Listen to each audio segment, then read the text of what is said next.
What's up guys, Roshni here. I'm shooting in my gym lockers because the gym is just too noisy and I didn't want a voice to be disrupted. Anyways, I hope you guys can hear me clearly even though the background is shitty, but yeah, I hope you all can at least hear me well. Let's just talk about fatty acids and how do you get fatty acids on a vegan diet, and if you should be concerned about omega-6s, omega-3s, omega-9s, any of these at all.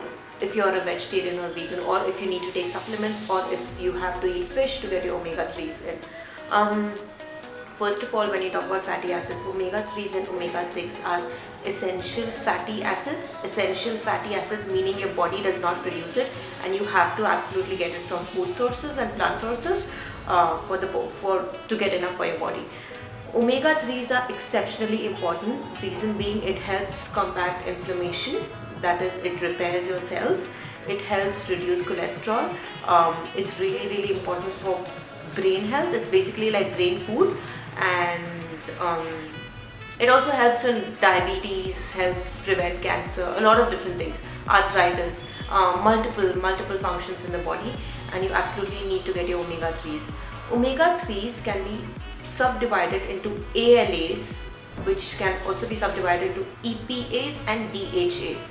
Now, I'm not going to exaggerate this, you do not need to know this. Most of the people watching this video just want information in terms of what you should eat and what you should not eat, right? So just skimming on top in terms of science and big fancy words. I'm just going to give you a little bit of information and then we'll directly go into what are the best sources to get your fatty acids and to stay healthy. So omega-3s are subdivided into ALAs, EPAs and DHAs, and then you have omega-6s. Now ALA is the form of omega-3s which you find in most foods. So suppose you're taking foods which are high in fatty acids which are healthy for you, like you would have heard walnuts, chia seeds and walnuts, chia seeds, nut butters and nuts, dairy products, all of these have ALAs have mostly ALAs which can be converted to EPAs and DHAs in the body itself. Your body is really good at converting into EPAs and DHAs, and you would have heard that your body really needs EPAs and DHAs, and this is not available in a lot of plant-based sources.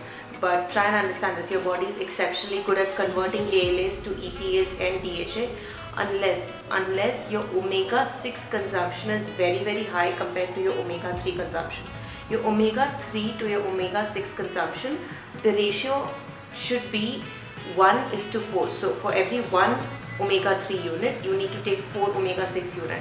But with the lifestyle we are living right now, we are getting a ratio of 1:, as much as 20, which is for 1 omega-3, you're getting 20 units of omega-6, which is exceptionally high and not good for your body. And sure, omega-6 is very important, but if you're getting such a high ratio of omega-6 in your body, then your body stops converting ALAs into EPAs and DHAs, which is important. So your omega-3 conversion in the body itself goes low because of a high ratio of omega-6. So, contrary to the popular belief, instead of taking supplements to increase your omega-3s, or instead of consuming more fat and more food sources to increase your omega-3s, a good thing because you're getting a lot of calories from fat. 1 gram of fat is 9 calories, which is the highest, more than proteins and carbs. So instead of adding more to your diet and consuming more fats, a good thing to do would be to cut down on omega-6s and increase your ratio of omega-3 to omega-6s, to consume more omega-3 and cut down on omega-6s. Omega-6s are mostly found in oils, vegetable oils, all kinds of vegetable oils. So people who say they are on a vegetarian diet or a vegan diet and still have issues with cholesterol, chances are you're taking in a lot of omega-6s, and omega-6 actually causes inflammation, while omega-3 combats inflammation, and omega-6s actually cause an increase in cholesterol, while omega-3 combats cholesterol. So your ratio of omega-6s, chances are it's really high. So vegetable oils this is one of the reasons I tell my clients, stay away from oils. It's not about that you're staying in a caloric deficit even though you're consuming that 1 tablespoon of oil while cooking, but you're taking in a lot of omega-6, and you should not be taking omega-6. You should be concentrating on getting more omega-3s. Vegetable oils, poultry, eggs also are huge in omega-6. What else? Dairy products. A lot of dairy products, the ratio is skewed more towards omega-6 than omega-3. So consume more omega-3s. And now we get started on my 5 favorite sources to get your omega-3 in per day. Let's get started. The first one being obviously flax seeds. Flax seeds have omega-6s also, but flax seeds are high in omega-3. A good way to get them in is sprinkle it on your green smoothie in the morning if you're having smoothies at morning, or sprinkle it on your salads. I love to just add it in my breakfast. 10 grams of flaxseed, or about a little over 1 tablespoon of flaxseed per morning. It could be on my oats bowl, on my smoothie, or any kind of breakfast you're having. Just make sure you're sprinkling a little bit of flaxseed. Or you could powder the flaxseed and then use the flaxseed powder mixed in with your curries. If you absolutely have to, just make sure you're not heating it. So you prepare whatever you have to prepare and then sprinkle the flaxseed on top, and do not heat the flaxseed powder or the flax seeds. So that's my number 1 source. My number 2 source is walnuts.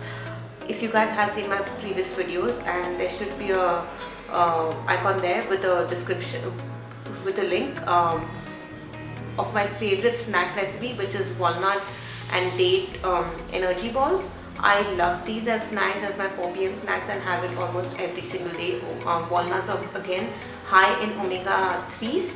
They also have omega-6s, but they are very, very good sources of omega-3.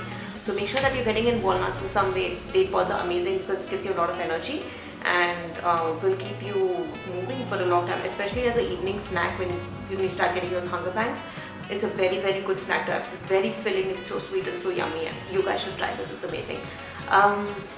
My number 3 sources. Now omega, when a lot of people say they have fish to get your omega-3 in, yes, fish is high in omega-3, but chances are you're getting in more mercury and chemicals and toxins in your body than omega-3. You're not even getting that much omega-3 as much as you think you are.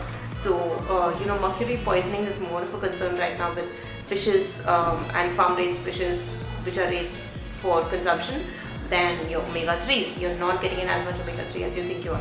Also, fishes don't make their own omega-3. Fishes feed on seaweed and sea algae from where they get the omega-3. So why not cut the middleman and directly go to the sea algae? So my number 3 source is seaweed. Now this is multiple, you get a lot of different forms. Spirulina is one of them. Adding in a teaspoon of spirulina every other day to your breakfast, just by itself, just as a shot, because it tastes disgusting. I do not mix it with anything, I just have it as a shot by itself. Is an exceptionally good idea. The second thing is the seaweed nori sushi. I try and make sushi, and this is a very, very good takeaway lunch. So like, on days you have no time to eat and you just have something to eat very fast, then sushi is vegan sushi, homemade vegan sushi is a very, very good option. They're using the seaweed, the nori sheets, which is high in omega-3 again. So yeah, that's my number 3 source. Number 4 is, 2 things. Berries and green leafy vegetables. Did you ever think berries have omega-3 or any fat at all? Berries are high in antioxidants, obviously, but they also have a little bit of omega-3. In fact, it's not about a little bit of omega-3, the ratio of omega-3 to 6 is beautiful. So you have good amount of omega-3 as compared to omega-6. And second thing is, if you're not able to get berries, frozen berries is a great option. I love frozen berries. Frozen berry jam tastes very good. So you just mix a bunch of berries with chia seeds, soaked chia seeds and lemon juice, and it becomes like a preservative jam, and you can have that throughout the week. There's no added sugar, that's what's really good. Berries and green leafy vegetables. Green leafy vegetables are again very, very huge in omega-3 fatty acids. So make sure to get at least 1 serving every other day. So you're either getting spirulina, or you're getting green leafy vegetables, or you have like a berry jam, or you just have berries, frozen berries. But you're getting 1 serving of something, and that's enough. That's it. And you're cutting down on omega-6s. That's it. You do not need that. You do not need to worry about omega-3 otherwise. My last favorite source to get an omega-3 is wild rice. Now, if you guys have not tried this, wild rice is very, very yummy and tasty because it has a very nutty flavor and it's low in calories. It's actually exceptionally well to make like a Buddha bowl. Love to add this as lunch on days I have time. So I'll have like a side of wild rice with some stir-fried tofu and vegetables, and top it with like sriracha or some sauces like chili garlic sauce or something, and that's so filling and so yummy as your lunch bowl if you're home and you have time. Or you can prepare wild rice in batches for like 2 to 3 days at a time, and then have it every day with either stir fried vegetables, curry, dals or anything. But wild rice has a lot of omega-3 also, so and it's actually very easy to find. I'm in Bangalore, India, and I have access to it, so I'm pretty sure just keep your eyes open when you're shopping around, and I'm pretty sure you'll get it online also. So wild rice is a good source to get in your omega-3 fatty acids. And that's about it, guys. Those are my top 5 sources to get your omega-3 fatty acids. Make sure to get your consumption of omega-6 down, and do not really worry about getting your omega-3s up. You're getting that in your diet anyways. But if you're absolutely concerned that these are the 5 sources you need to add in your diet, the other thing is, do people really need to take supplements? It really depends from body type to body type and person to person. I mean, your body is really good at making its own omega-3, but if you feel you're taking a lot of omega-6s and the ALAs are not converted to EPAs and DHAs, in that case I would suggest taking a supplement of omega-3, which is a plant-based supplement directly from the seaweed, which is a concentrated form. I'll leave a link to a couple of supplements below in the description. Have a look at those and make sure you're getting one of those. But you do not have to consume fish, you do not have to consume anything animal based for your omega-3 sources, because your omega-3 is not made by animals anyways. It's made by, like, the only source of omega-3 is literally just sea algae. That's where you get it from, and everything else is just a derivative from it. And of course you have plant-based sources. Yeah, so yeah, I hope you guys enjoyed this video. Give this video a big thumbs up if you enjoyed it. Leave comment below and let me know what kind of videos you'd like me to see, so I can help you further. And have a good day, guys. Bye.